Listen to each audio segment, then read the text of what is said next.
I was reading a story that reminded me of an event from over 20 years ago.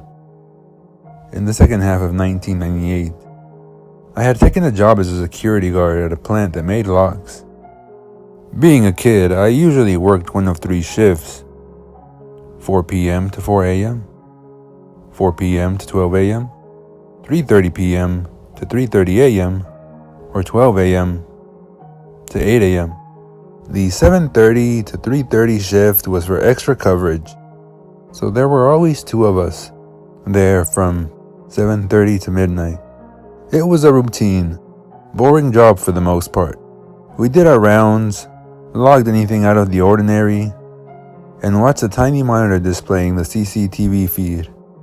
Things went by in an almost painfully normal manner for almost 6 months. I worked, saved, bought a car, and planned a movie. By late March of '99, I served my notice and prepared to head cross-country.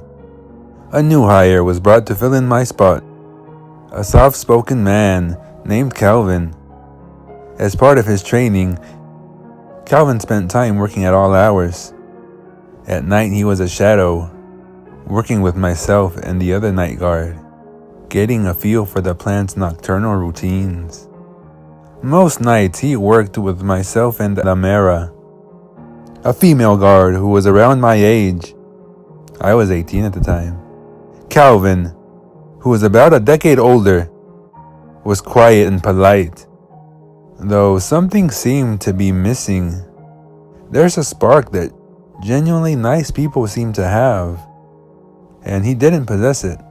Whenever he went on rounds with me, he'd ask questions about the job and make small talk. I noticed that he was a little odd, laughing at all times, and changing his tone mid-sentence. At the time, I chalked it up to him being awkward. That wouldn't last. One night, near the end of his first week, he went on rounds with Amara. When they returned to the office, I knew something was wrong.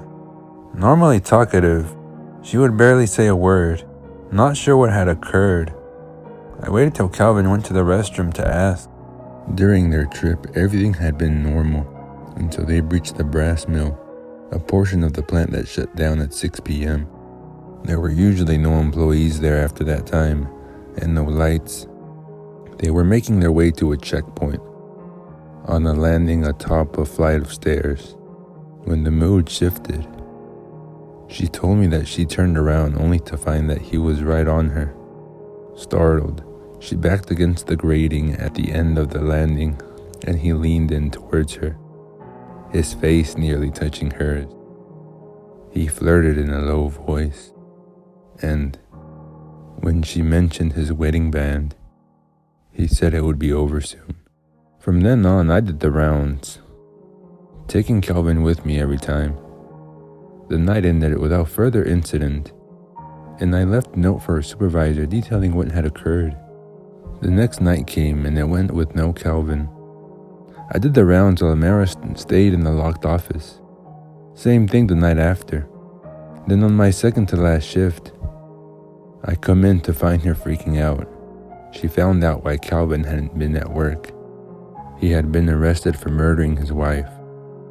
She had been dismembered and burned, parts of her body placed in the pond less than a mile from where we worked. That night and then the next, Amara called the jail just to make sure that they were still holding him. Based on the time framed, he had killed his wife months before he started the job.